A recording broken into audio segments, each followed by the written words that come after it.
കത്തോലിക്കാ സഭയുടെ മതബോധന ഗ്രന്ഥത്തിലെ ഈ ഭാഗങ്ങളിലേക്ക് നമുക്കൊന്ന് ആഴത്തിലിറങ്ങിച്ചെല്ലാം. ശരിക്കും പറഞ്ഞാൽ നമ്മളെല്ലാവരും എപ്പോഴെങ്കിലുമൊക്കെ ചോദിക്കുന്ന ഒരു വലിയ ചോദ്യമുണ്ട്.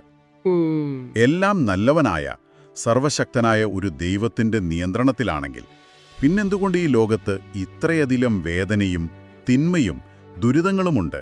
അതെ, മനുഷ്യ ചരിത്രത്തോളം തന്നെ പഴക്കമുള്ളൊരു ചോദ്യമാണ്. അതെ, ഒന്നുകിൽ ദൈവം സർവശക്തനല്ല, അല്ലെങ്കിൽ അവിടുന്ന് അത്ര നല്ലവനല്ല എന്ന് പലരും ചിന്തിച്ചു പോകുന്നതും ഇതുകൊണ്ടാണ്.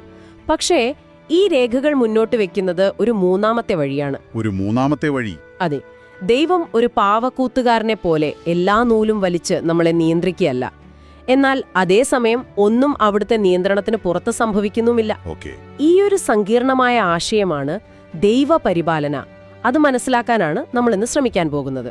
ശരി, അപ്പോ നമുക്ക് അടിസ്ഥാനത്തിൽ നിന്ന് തന്നെ തുടങ്ങാം. ഈ ലോകത്തെ ദൈവം സൃഷ്ടിച്ചു എന്ന് നമ്മൾ കേട്ടിട്ടുണ്ട്. പക്ഷേ ഈ രേഖകൾ പറയുന്നത് ദൈവം ഈ പ്രപഞ്ചത്തെ ഒരു പൂർത്തിയായ അവസ്ഥയിലല്ല സൃഷ്ടിച്ചത് എന്നാണ്. അല്ല, പകരം ഒരു യാത്ര ചെയ്യുന്ന അവസ്ഥയിലാണ് സൃഷ്ടിച്ചത്. അത് കേൾക്കാൻ തന്നെ ഒരു കൗതുകമുണ്ട്. അപ്പോ ദൈവം ഒരു റെഡിമെയ്ഡ് വീട് നമുക്ക് തന്നില്ല, പകരം ഒരു അടിത്തറയും ഒരു ബ്ലൂ പ്രിന്റും തന്നിട്ട് ഇനി നമുക്കൊരുമിച്ച് ഇത് പണിതുയർത്താം എന്ന് പറയുന്നത് പോലെയാണോ അത്? വളരെ നല്ലൊരു താരതമ്യമാണത്. കൃത്യമായും അതാണ് ആ ആശയം. ഈ പ്രപഞ്ചം അതിന്റെ പൂർണ്ണതയിലേക്കുള്ള ഒരു യാത്രയിലാണ്. ഒരു യാത്രയിൽ? അതെ, ആ യാത്രയിൽ ഓരോ സൃഷ്ടിയെയും അതിന്റെ ലക്ഷ്യത്തിലേക്ക് നയിക്കുന്ന ദൈവത്തിന്റെ ആ ഒരു പദ്ധതിയുണ്ടല്ലോ, അതിനെയാണ് ദൈവപരിപാലന എന്ന് വിളിക്കുന്നത്. ഭൂമിയുടെ ഒരറ്റം മുതൽ മറ്റേ അറ്റം വരെ അവിടുന്ന് ശക്തമായി എത്തുകയും എല്ലാ കാര്യങ്ങളും നന്നായി ക്രമീകരിക്കുകയും ചെയ്യുന്നു എന്നൊരു പഴയ വാക്യമുണ്ട്. ഇത് ദൂരെ നിന്ന് നോക്കി നിൽക്കുന്ന ഒരു നിസ്സംഗനായ ദൈവത്തെയല്ല കാണിക്കുന്നത്, മറിച്ച് ഓരോ നിമിഷവും സജീവമായി ഇടപെടുന്ന ഒരു ദൈവത്തെയാണ്. സജീവമായി ഇടപെടുന്നു എന്ന് പറയുമ്പോ അത് എത്രത്തോളമുണ്ട്? ഒരു രാജ്യത്തിന്റെ ഭാവിയെ തീരുമാനിക്കുന്നത് പോലുള്ള വലിയ കാര്യങ്ങളിലോ, അതോ എന്റെ ജീവിതത്തിലെ ചെറിയ കാര്യങ്ങളിലും ഈ ഇടപെടലുണ്ടോ? രണ്ടിലുമുണ്ട്.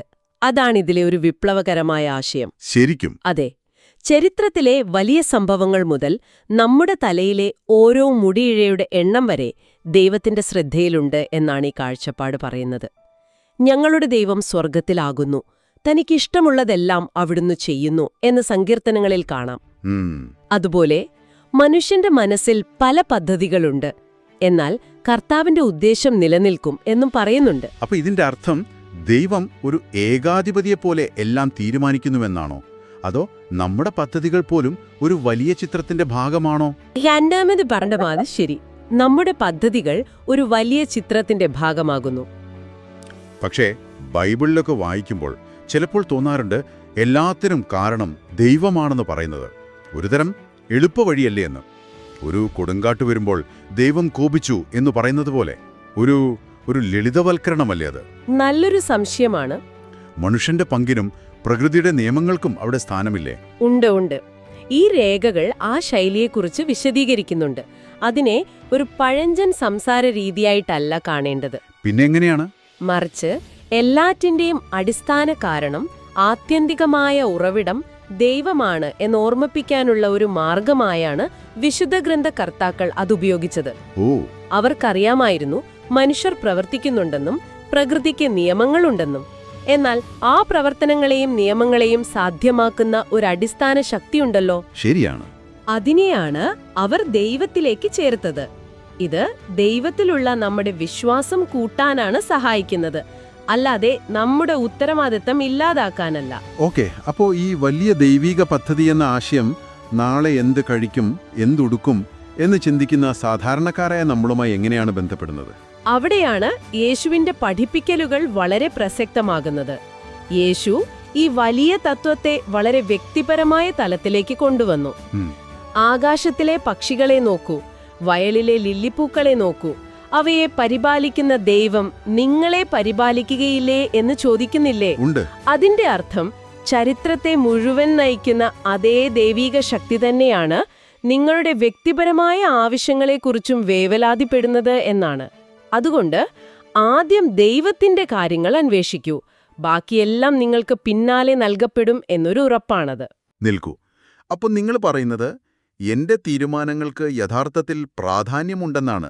ഞാൻ ഈ വലിയ നാടകത്തിലെ വെറുമൊരു നടനല്ല, തിരക്കഥ എഴുതുന്നതിലൊരു പങ്കാളി കൂടിയാണ് എന്നാണോ? അതെ. കാരണം എല്ലാം ദൈവത്തിന്റെ പദ്ധതിയാണെങ്കിൽ പിന്നെ എന്റെ പ്രവൃത്തികൾക്ക് എന്ത് പ്രസക്തി? ഇത് ഈ വിഷയത്തിലെ ഏറ്റവും പ്രധാനപ്പെട്ട ചോദ്യമാണ്. ഇതിന് ഈ രേഖകൾ നൽകുന്ന ഉത്തരം വളരെ വ്യക്തമാണ്. നിങ്ങൾ വെറും ഒരു പാവയല്ല, ഒരു പങ്കാളിയാണ്. ഒരു പങ്കാളി. ഇതൊരു പാവക്കൂത്തല്ല, ഒരു ജാസ് ബാൻഡ് പോലെയാണ്. Jazz band. അതെ, ദൈവം സംഗീതത്തിന് ഒരു അടിസ്ഥാന താളം നൽകുന്നു.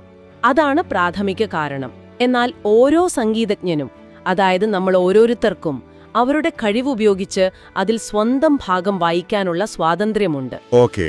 അതാണ് രണ്ടാമത്തെ കാരണങ്ങൾ. ആ അടിസ്ഥാന താളമില്ലാതെ സംഗീതമില്ല. എന്നാൽ നമ്മുടെ വായനയില്ലാതെ ആ സംഗീതം പൂർണ്ണമാവുകയുമില്ല. കൊള്ളാം. ആ ഉദാഹരണം കാര്യങ്ങൾ വളരെ എളുപ്പമാക്കി. അപ്പോൾ മനുഷ്യർക്ക് ഈ ബാൻഡിൽ ഒരു പ്രത്യേക റോളുണ്ട് അല്ലേ? കാരണം നമുക്ക് ബുദ്ധിയും സ്വന്തമായി തിരഞ്ഞെടുക്കാനുള്ള സ്വാതന്ത്ര്യവുമുണ്ടല്ലോ. തീർച്ചയായും. ഭൂമിയെ കീഴടക്കാനും അതിന്മേൽ ആധിപത്യം സ്ഥാപിക്കാനും ദൈവം മനുഷ്യർക്ക് ഉത്തരവാദിത്വം നൽകിയെന്ന് പറയുന്നുണ്ട്. അത് ഒരു ഏകാധിപതിയുടെ അധികാരമാണോ? അല്ലേയല്ല, അതൊരു തോട്ടക്കാരന്റെ ഉത്തരവാദിത്തമാണ്. ഈ ലോകത്തെ പരിപാലിച്ച് അതിനെ പൂർണ്ണതയിലേക്ക് കൊണ്ടുപോകുന്നതിൽ പങ്കാളികളാകാനുള്ള ഒരു ക്ഷണമാണത്. ചിലപ്പോൾ നമ്മൾ അറിയാതെ തന്നെ ഈ ദൈവിക പദ്ധതിയുടെ ഭാഗമാകും. എന്നാൽ നമ്മുടെ പ്രവൃത്തികളിലൂടെയും പ്രാർത്ഥനകളിലൂടെയും, എന്തിന് നമ്മുടെ സഹനങ്ങളിലൂടെ പോലും ബോധപൂർവം ഇതിൽ പങ്കുചേരുമ്പോൾ നമ്മൾ ദൈവത്തിന്റെ കൂട്ടുവേലക്കാരായിത്തീരുന്നു എന്നാണ് ഈ രേഖകൾ പറയുന്നത്. അപ്പോൾ ദൈവത്തിന്റെ പ്രവർത്തനം നമ്മുടെ സ്വാതന്ത്ര്യത്തെ ഇല്ലാതാക്കുകയല്ല, അല്ല, മറിച്ച് അതിനെ സാധ്യമാക്കുകയാണ് ചെയ്യുന്നത്. ദൈവം തന്റെ ഇഷ്ടം നിങ്ങൾ ആഗ്രഹിക്കാനും പ്രവർത്തിക്കാനും വേണ്ടി നിങ്ങളിൽ പ്രവർത്തിക്കുന്നു എന്നൊരു വാക്യം ഫിലിപ്പിയർക്കെഴുതിയ ലേഖനത്തിലുണ്ട്. അത് ഇതാണോ അർത്ഥമാക്കുന്നത്? അതെ, അതുതന്നെ. ദൈവം നമുക്ക് സ്വാതന്ത്ര്യം നൽകി, എന്നിട്ട് മാറി നിന്ന് നോക്കുകയല്ല ചെയ്യുന്നത്. ശരി. ആ സ്വാതന്ത്ര്യം ശരിയായ രീതിയിൽ ഉപയോഗിക്കാനുള്ള ശക്തിയും അവിടുന്ന് തന്നെ നൽകുന്നു. ഇത് നമ്മുടെ മഹത്വം കുറയ്ക്കുകയല്ല, കൂട്ടുകയാണ് ചെയ്യുന്നത്. കാരണം ഈ രേഖകൾ പറയുന്നത് പോലെ സൃഷ്ടാവില്ലാതെ സൃഷ്ടി അപ്രത്യക്ഷമാകുന്നു. ദൈവത്തിന്റെ സഹായമില്ലാതെ നമ്മുടെ ലക്ഷ്യത്തിൽ എത്താൻ കഴിയില്ല. അതെ. അപ്പോൾ ദൈവത്തിന്റെ സർവശക്തിയും നമ്മുടെ സ്വാതന്ത്ര്യവും ശത്രുക്കളല്ല, മറിച്ച് ഒരുമിച്ച് പ്രവർത്തിക്കുന്ന സുഹൃത്തുക്കളാണ്. ദൈവം എല്ലാം മനോഹരമായി ക്രമീകരിക്കുന്നു. നമ്മുടെ ചെറിയ ആവശ്യങ്ങൾ പോലും ശ്രദ്ധിക്കുന്നു, നമ്മളെ സഹകാരികളാക്കുന്നു. ഇതെല്ലാം കേൾക്കാൻ നല്ല ഭംഗിയുണ്ട്. പക്ഷേ എന്റെ മനസ്സിലൊരു വലിയ എന്നാൽ വരുന്നുണ്ട്. നിങ്ങൾക്കറിയാമല്ലോ ഞാൻ എങ്ങോട്ടാണ് വരുന്നതെന്ന്. അറിയാം. ഇത്രയും നന്മ നിറഞ്ഞ എല്ലാം നിയന്ത്രിക്കുന്ന ഒരു ദൈവമുണ്ടെങ്കിൽ പിന്നെ എന്തിനാണ് ഈ ലോകത്ത് നിരപരാധികൾ സഹിക്കുന്നത്? എന്തിനാണ് യുദ്ധങ്ങൾ, രോഗങ്ങൾ, പ്രകൃതി ദുരന്തങ്ങൾ? അതെ, ആ എന്നാലാണ് ഏറ്റവും വലിയ കടമ്പ. ഈ ചോദ്യത്തെ ഈ രേഖകൾ വേദനാജനകവും നിഗൂഢവും എന്നാണ് വിശേഷിപ്പിക്കുന്നത്. ഇതിന് ലളിതമായ ഒറ്റവാക്കിലൊരു ഉത്തരമില്ല. ക്രിസ്തീയ വിശ്വാസത്തിന്റെ എല്ലാ ഭാഗങ്ങളും, അതായത് സൃഷ്ടിയുടെ നന്മ, പാപത്തിന്റെ യാഥാർത്ഥ്യം, യേശുവിന്റെ രക്ഷാകരമായ ഇടപെടൽ, സഭയുടെ ദൗത്യം, അതെ, ഇതെല്ലാം ഒരുമിച്ച് ചേർത്ത് വെച്ചാൽ മാത്രമേ ഒരു ഉത്തരത്തിന്റെ രൂപരേഖയെങ്കിലും നമുക്ക് ലഭിക്കൂ. ശരി. അപ്പോൾ നമുക്കതൊന്ന് പരിശ്രമിച്ചു നോക്കാം. എന്റെ ആദ്യത്തെ ചോദ്യം ഇതാണ്: ദൈവത്തിന് വേണമെങ്കിൽ ഒരു തിന്മയുമില്ലാത്ത, രോഗങ്ങളോ ദുരന്തങ്ങളോ ഇല്ലാത്ത ഒരു പെർഫെക്റ്റ് ലോകം സൃഷ്ടിക്കാമായിരുന്നല്ലോ. എന്തുകൊണ്ടങ്ങനെ ചെയ്തില്ല? അതൊരു ന്യായമായ ചോദ്യമാണ്. ഈ രേഖകൾ പറയുന്ന ഉത്തരം ഇതാണ്: ദൈവം ഒരു യാത്ര ചെയ്യുന്ന ലോകത്തെയാണ് സൃഷ്ടിക്കാൻ ആഗ്രഹിച്ചത്. വീണ്ടും ആശയം. അതെ, ഒരു വളർച്ചയുടെ പ്രക്രിയയിലൂടെ കടന്നുപോകുന്ന ലോകം. ഈ പ്രക്രിയയിൽ ചിലതിന്റെ ഉദയവും മറ്റു ചിലതിന്റെ അസ്തമയവും സ്വാഭാവികമാണ്. കൂടുതൽ പൂർണ്ണമായവ ഉണ്ടാകുമ്പോൾ കുറഞ്ഞവ ഇല്ലാതാകും. അതായത് പ്രകൃതിയിൽ തന്നെ ഒരു സംഘർഷമുണ്ട്. ഉണ്ട്. സൃഷ്ടിപരമായ ശക്തികളും വിനാശകരമായ ശക്തികളുമുണ്ട്. ഇതിനെ ഭൗതികമായ തിന്മ എന്ന് വിളിക്കാം. ഭൂകമ്പം, വെള്ളപ്പൊക്കം, രോഗങ്ങൾ പോലുള്ളവ. ഈ ലോകം അതിന്റെ പൂർണ്ണമായ ലക്ഷ്യത്തിലെത്തുന്നതുവരെ പ്രകൃതിയിൽ ഇത്തരം പ്രശ്നങ്ങളും ദുരന്തങ്ങളും ഉണ്ടാകും. ഓക്കെ, അത് പ്രകൃതിയിലെ അപൂർണത. പക്ഷെ മനുഷ്യർ ബോധപൂർവം ചെയ്യുന്ന തിന്മകളുടെ കാര്യമോ? വെറുപ്പ്, വഞ്ചന, കൊലപാതകം.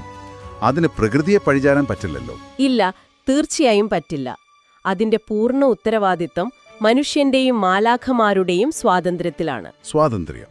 ദൈവം അവരെ സ്നേഹിക്കാൻ കഴിവുള്ളവരായി സൃഷ്ടിച്ചു. എന്നാൽ യഥാർത്ഥ സ്നേഹം സാധ്യമാകണമെങ്കിൽ സ്നേഹിക്കാതിരിക്കാനും തിരഞ്ഞെടുക്കാനുള്ള സ്വാതന്ത്ര്യം വേണമല്ലേ? ശരിയാണ്. ആ സ്വാതന്ത്ര്യം ദുരുപയോഗം ചെയ്യപ്പെട്ടപ്പോഴാണ് ധാർമ്മികമായ തിന്മ ലോകത്തിലേക്ക് വന്നത്. ഭൗതികമായ തിന്മയേക്കാൾ എത്രയോ ഭീകരമാണ് ഈ ധാർമ്മികമായ തിന്മ. പക്ഷേ ഒരച്ഛൻ തന്റെ മക്കൾ പരസ്പരം ഉപദ്രവിക്കുന്നത് കണ്ടാൽ അവരുടെ സ്വാതന്ത്ര്യത്തെ ഞാൻ മാനിക്കുന്നു എന്ന് പറഞ്ഞ് മാറി നിൽക്കുമോ? സർവശക്തനായ ഒരു ദൈവത്തിന് ഇതിലും നല്ലൊരു വഴി കണ്ടെത്താൻ കഴിയില്ലായിരുന്നോ? അവിടെയാണ് ഈ വിഷയത്തിന്റെ നിഗൂഢതയും പിന്നെ ദൈവത്തിന്റെ രീതികളുടെ വ്യത്യാസവും നമ്മൾ കാണുന്നത്. ഈ രേഖകൾ അടിവരയിട്ട് പറയുന്നൊരു കാര്യമുണ്ട്.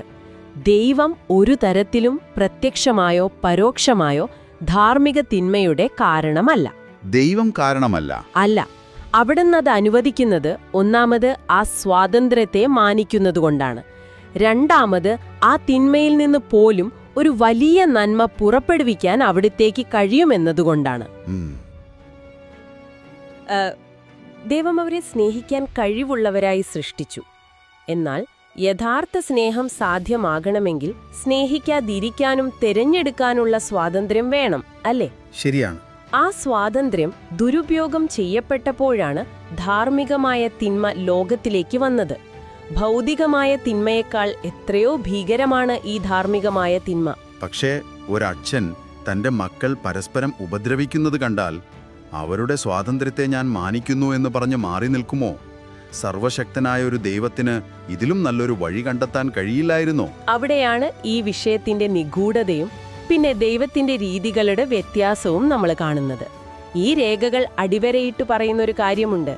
ദൈവം ഒരു തരത്തിലും പ്രത്യക്ഷമായോ പരോക്ഷമായോ ധാർമ്മിക തിന്മയുടെ കാരണമല്ല. ദൈവം കാരണമല്ല. അല്ല.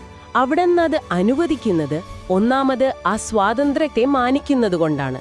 രണ്ടാമത് ആ തിന്മയിൽ നിന്ന് പോലും ഒരു വലിയ നന്മ പുറപ്പെടുവിക്കാൻ അവിടത്തേക്ക് കഴിയുമെന്നതുകൊണ്ടാണ്.